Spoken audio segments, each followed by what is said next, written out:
നിങ്ങളുടെ ഫേവറേറ്റ് സീരിയലുകൾ ടിവിയിൽ വരുന്നതിന് മുൻപേ സൺ നെക്സ്റ്റ് ആപ്പിൽ കാണാം. ഇനി എല്ലാവർക്കും മുൻപേ കാണൂ. ഇപ്പോൾ തന്നെ സൺ നെക്സ്റ്റ് ആപ്പ് ഡൗൺലോഡ് ചെയ്ത് സബ്സ്ക്രൈബ് ചെയ്യൂ. ജെനിഫർ, നമുക്കൊരു വലിയ വിഷമമുണ്ടായ നമുക്ക് ഏറ്റവും പ്രിയപ്പെട്ടവരുടെ പ്രസൻസ് ആഗ്രഹിക്കില്ലേ? പാറുവിന് ഏറ്റവും പ്രിയപ്പെട്ടവർ അവളുടെ വീട്ടുകാരാ. അവർക്ക് വേണ്ടിയാ ഈ കഷ്ടപ്പാടൊക്കെ സഹിച്ച് അവൾ ഈ ടൗണിൽ വന്ന് കിടക്കുന്നത്. അത് മനസ്സിലാക്കിയിട്ടാ ഞാൻ ഇങ്ങനൊരു ഐഡിയ പറഞ്ഞത്. പക്ഷേ ഭൂമികാമ്മയുടെ സമ്മതിക്കാതെ അവളുടെ വീട്ടുകാരെ നമുക്കിവിടെ എത്തിക്കാൻ കഴിയില്ലല്ലോ. അവളെ പഴയ മൂഡിലേക്ക് കൊണ്ടുവരാൻ നിങ്ങൾ വേറെന്തെങ്കിലും വഴി കണ്ടുപിടിക്കുക. ഞാനും ശ്രമിക്കാം. ആയിഷ പറഞ്ഞത് മുഴുവൻ പ്രിയം വിശ്വസിച്ചോ? ഈ കഴുതയ്ക്ക് ഇപ്പോഴും കുട്ടിക്കളി മാറിയിട്ടില്ല. മാഡം ഓക്കെ പറഞ്ഞു പ്രിയ. സത്യമാണോ ജെനിഫർ? സത്യം. പാറുന്റെ വീട്ടുകാര് വരും. അച്ഛനുണ്ടാവില്ല. അച്ഛൻ എവിടെയോ ജോലിക്ക് പോയിരിക്ക. പെട്ടെന്ന് പറഞ്ഞാ വരാൻ പറ്റില്ല. അമ്മയും ചേച്ചിയും നാളെ ഇവിടെ എത്തും. ആയിഷ പറഞ്ഞത് കേട്ടപ്പോ സത്യം പറഞ്ഞ ഒരെത്തും പിടിയും കിട്ടാത്ത അവസ്ഥയിലായി പോയി ഞാൻ. മാഡത്തിന്റെ മുൻപിൽ ഞങ്ങളെ ഇട്ടുകൊടുത്തിട്ട് പ്രിയൻ ഒന്നും അറിയാത്ത ഭാവത്തിൽ റിലാക്സ് ആയിട്ട് ഇരിക്കുവല്ലേ. അതുകൊണ്ട് ഞങ്ങൾ ചെറിയൊരു പണി തന്നതാ. ചെറിയ പണിയോ? ഇതാണോ ചെറിയ പണി?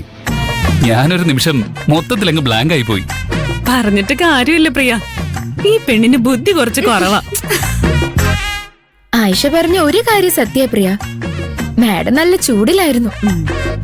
അവളുടെ ബർത്ത്ഡേ ആണെന്നും പറഞ്ഞ് ഞങ്ങൾ ഒരു വിധം സമാധാനിപ്പിച്ചതാ. അല്ല, അമ്മയും ചേച്ചിയും വരുമെന്ന് നിങ്ങൾ പാറുവിനോട് പറഞ്ഞിട്ടില്ലല്ലോ?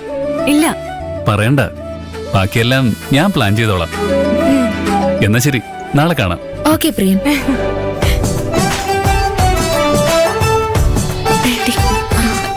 നിങ്ങളിവിടെ എന്തെടുക്കാ? ഒന്നുമില്ല, ഞങ്ങളിങ്ങനെ ഫുഡ് ഡെലിവറിക്കിടയിലെ ഓരോ തമാശകൾ പറഞ്ഞുകൊണ്ടിരിക്കുവായിരുന്നു. റൂമിലിരുന്ന് സംസാരിച്ച പോരെ? അത് നിന്നെ ഡിസ്റ്റർബ് ചെയ്യണ്ടെന്ന് കരുതിയാ. നീ ഇപ്പൊ ഓക്കെ ആയോ? എന്നാ വാ, റൂമിലേക്ക് പോവാം.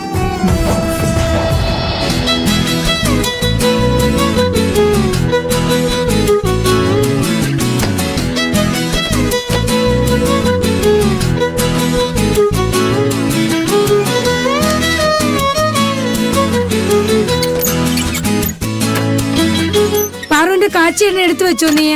അത് ഞാൻ ഈ ബാഗിൽ എടുത്തു വെച്ചിട്ടുണ്ട്. ആ, മുത്തുമാരിയമ്മൻ കോവിലിൽ കുങ്കുമാർച്ചന നടത്തിയ പ്രസാദം എടുത്തു വെച്ചിട്ടുണ്ട്. എല്ലാം എടുത്തു വെച്ചിട്ടുണ്ട്. അതെടുത്ത് വെച്ചില്ലേ, ഇതെടുത്ത് വെച്ചില്ലേ എന്ന് ചോദിച്ച് സമയം കളയല്ലേ. ബസ് സ്റ്റാൻഡിൽ നിന്ന് 9 മണിക്കാ ബസ്. ബസ് സ്റ്റാൻഡിലേക്ക് പോകാൻ വൈകിയ പിന്നെ ബസ് കിട്ടില്ല, അറിയാലോ. എനിക്കറിയാം. ഈ വെള്ളം എടുത്ത് നീ സഞ്ചിക്കകത്തോട്ട് വെച്ചേ. ഓ, ആ പിള്ളേരെ കാണുന്നില്ലല്ലോ. ഞങ്ങളിവിടെ ഉണ്ട്.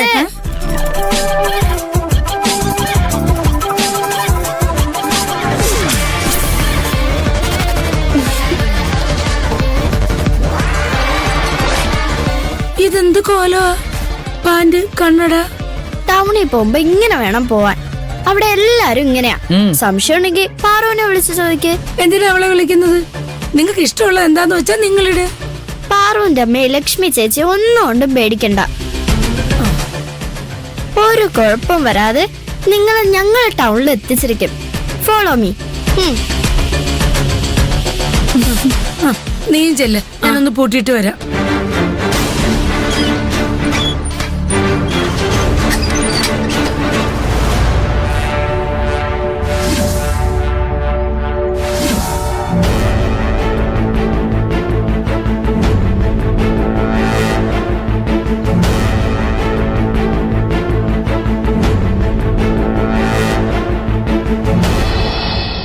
കൈലാഷ് സർ,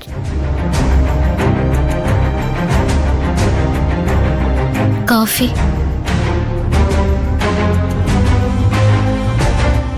ഞാൻ വഴക്ക് പറഞ്ഞതുകൊണ്ട് എന്നോട് ദേഷ്യാണോ? കള്ളം പറയണ്ട. നിന്റെ മുഖം കണ്ട എനിക്ക് മനസ്സിലാവില്ലേ? നീ എന്നൊന്ന് നോക്കിയേ.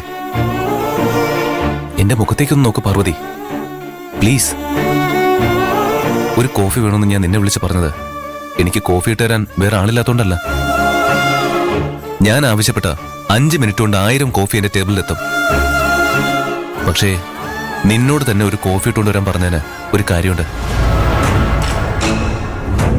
ഏതോ ഒരു ഗ്രാമത്തിൽ നിന്ന് വന്ന നീ എനിക്കും എന്റെ ഫാമിലിക്കും ഒരുപാട് ഹെൽപ്പ് ചെയ്തിട്ടുണ്ട്. നിന്നെയും എന്റെ ഫാമിലിയിലെ ഒരാളായിട്ടാ ഞാൻ കാണുന്നത്. നിന്നോട് വളരെ ക്ലോസ് ആയിട്ട് ഞാൻ ഇടപെടാറുമുണ്ട്. നിന്നെ ഞാൻ എന്നും കാണും, നിന്നോട് സംസാരിക്കും. നിന്നെ പരിചയപ്പെട്ടതിന് ശേഷം നിന്നോട് ഷെയർ ചെയ്യാത്ത ഒരു രഹസ്യവുമില്ല എന്റെ ലൈഫില്. അതുപോലെ നിന്റെ മനസ്സിലും രഹസ്യങ്ങളൊന്നും ഇല്ലാന്ന് ഞാൻ കരുതിയത്. എല്ലാ കാര്യങ്ങളും നീ എന്നോട് തുറന്നു പറയുന്നുണ്ടായിരുന്നു എന്നായിരുന്നു എന്റെ വിശ്വാസം. പക്ഷേ ഇത്രയൊക്കെ പ്രശ്നങ്ങൾ നടന്നിട്ടും നീ എന്നോട് ഒരു വാക്കുപോലും പറഞ്ഞില്ലല്ലോ എന്ന് ഓർക്കുമ്പോ, അതെല്ലാം നീ എന്നിൽ നിന്ന് മറച്ചു വെച്ചല്ലോ എന്ന് ഓർക്കുമ്പോ എനിക്ക് വിഷമമല്ല തോന്നിയേ, വല്ലാത്ത വേദനയാ തോന്നിയത്. ആ വേദന കാരണമാ നിന്നോട് ഞാൻ വളരെ ഹാർഷായിട്ട് പെരുമാറിയത്. നിന്നെ വഴക്ക് പറയാനുള്ള സ്വാതന്ത്ര്യം എനിക്കുണ്ടായിരുന്നുവെന്നായിരുന്നു എന്റെ വിശ്വാസം. ഞാനും എന്റെ കുടുംബത്തിലെ ആളായിട്ട് തന്നെ കൈലാഷ് സാറിനെ കാണുന്ന. വഴക്ക് പറയാൻ മാത്രല്ല, ഞാൻ തെറ്റ് ചെയ്ത എന്നെ തല്ലാനുള്ള അവകാശവും കൈലാഷ് സാറിനുണ്ട്. എന്നിട്ടും ഗന്ധർവനെ കുറിച്ച് ഒരു അക്ഷരം പോലും നീ എന്നോട് പറഞ്ഞിട്ടില്ലല്ലോ പാർവതി. എന്നിൽ നിന്ന് നീ അത് മറച്ചു വെച്ചില്ലേ? നിന്റെ കണ്ണുകൾ നിറഞ്ഞിരിക്കുന്നു, നിന്റെ മുഖത്ത് അല്പം പോലും സന്തോഷമില്ല. സങ്കടവും കുറ്റബോധവും മാത്രമേ എനിക്ക് നിന്റെ മുഖത്ത് കാണാൻ കഴിയുന്നുള്ളൂ. ഞാൻ പരിചയപ്പെട്ട ആ പാർവതി ഇതല്ല. ഞാൻ ഇത്രയും നാളും ഇടപഴകിയ ആ പാർവതി ഇതല്ല. ഒരു കള്ളത്തരവുമില്ലാതെ, ഒരു ഒളിവും മറവില്ലാതെ പെരുമാറുന്ന ആ പാർവതിയായി ഞാൻ പരിചയപ്പെട്ടത്. പക്ഷേ ഈ പാർവതി എനിക്ക് അപരിചിതയാ. ഈ പാർവതിയെ എനിക്ക് കാണണ്ട. എനിക്ക് പഴയ പാർവതിയെ കണ്ടാൽ മതി. എല്ലാവരോടും നന്നായി ഇടപഴകുന്ന ഇന്നസെന്റായ ആ പാർവതിയെ കാണാൻ എനിക്കിഷ്ടം. ഗ്രാമത്തിൽ വെച്ച് പരിചയപ്പെട്ട ആ പാർവതിയെ എനിക്കിപ്പോഴും നല്ല ഓർമ്മയുണ്ട്. നിറയെ സന്തോഷവും കുസൃതിയായിരുന്നു ആ മുഖത്ത്. പറയാനുള്ളതെല്ലാം ആരാണെന്ന് നോക്കാതെ വെട്ടി തുറന്ന് പറയും. ആരും പേടിയില്ല. പക്ഷെ ഇപ്പൊ നിന്റെ മുഖത്ത് ഞാൻ കാണുന്നത് പേടിയാ. ആ സന്തോഷവും കുസൃതിയും ഒക്കെ നിന്റെ മുഖത്തുനിന്ന് നഷ്ടമായിരിക്കുന്നു.